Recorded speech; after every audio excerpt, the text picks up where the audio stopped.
ప్రేమ నమ్మకమైన మా పరలోకపు తండ్రి, మీ ఘనమైన శ్రేష్టమైన నామానికి స్తోత్రములు చెల్లిస్తున్నాము నాయనా. గడిచిన దినములంతటిలో మీరు చేసిన మేలును బట్టి మీకు స్తోత్రాలు. ఈరోజు మాకు మీరు ఇచ్చినారు. ఈరోజు మీ నడిపింపు దయచేయండి. ఈ దినమందు నీ ప్రియబిడ్డలుగా మేమేమి చేయాలో బోధపరచండి. ఈ రోజున నాయన ప్రతి క్షణం మీ కాపుదల దయచేయండి.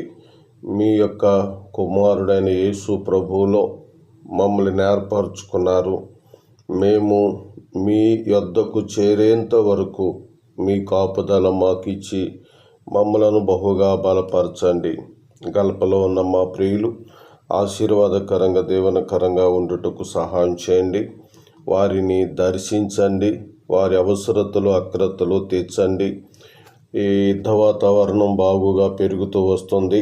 ఇజ్రాయేలు దేశాన్ని కాపాడండి నాయన. మరి ఇరాన్ భూభాగంలో నుండి శత్రుత్వం గాక సంప్రదింపులతో నాయన యుద్ధము నిలిచిపోవటానికి సహాయపడమని ప్రార్థన చేస్తూ ఉన్నాము తండ్రి. ఫ్లైట్లు తిరుగుటకు సహాయం చేయండి. అనేకులు నాయన తమ స్వదేశమునకు చేరుకునే కృప మీ నామములో అనుగ్రహించుమని ప్రార్థించి నిన్ను స్తుతిస్తున్నాం. అలాగే నాయన నీ ప్రియ బిడ్డలు కల్పలో ఉండి డ్రైవర్లుగాను ఉన్నారు, కుకింగ్ సెక్షన్లో ఉన్నారు, పనులు చేస్తూ ఉన్నారు. సహాయం చేయండి. ఆయా మేడంల దగ్గర పనిచేస్తూ ఉన్నారు. కృప చూపించుమని ప్రార్థిస్తున్నాం. బీపీ ట్రబుల్స్లో ఉన్నారు, షుగర్ ట్రబుల్స్లో ఉన్నారు, మొదలగు వ్యాధులు ఉన్నాయి. కాపాడమని ప్రార్థిస్తున్నాం.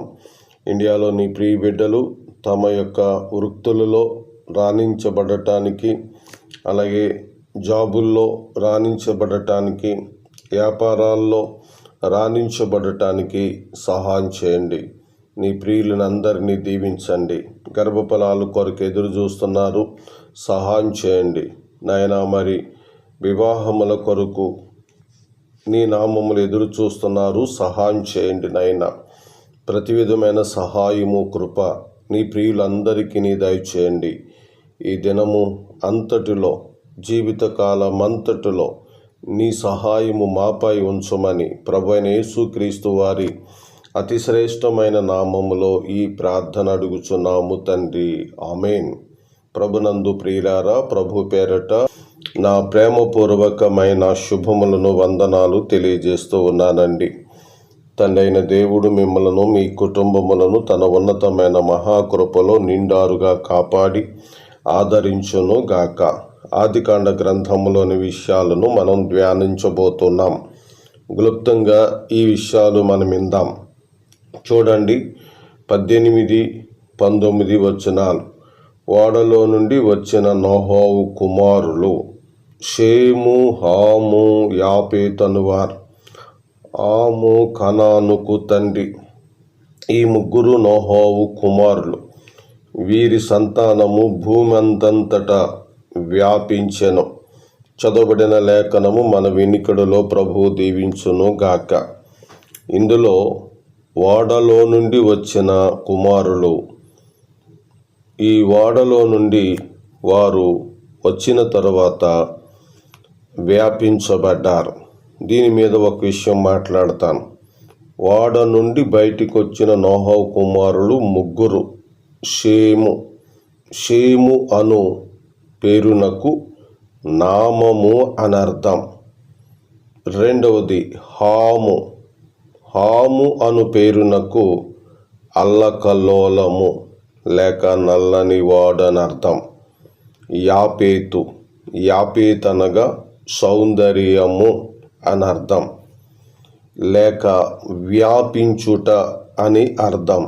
ప్రియులారా, వీరు జలప్రళయము నుండి రక్షింపబడిన వారు. ఇందులోంచి రక్షింపబడ్డారండి. జలప్రళయములో నుండి రక్షింపబడిన వారు. మరి ఈరోజు వీరు జలప్రళయము నుండి రక్షింపబడినట్టుగా నీవు నేను రక్షింపబడాలి. మనం ఎట్లా రక్షింపబడతాము? సువార్త వలనే రక్షింపబడతాము. కృప వలనే రక్షింపబడతాము. సి విశ్వాసము వలనే రక్షింపబడతాము. డి నోహవు కుటుంబం రక్షింపబడిందంటే అది దేవుని వరమే.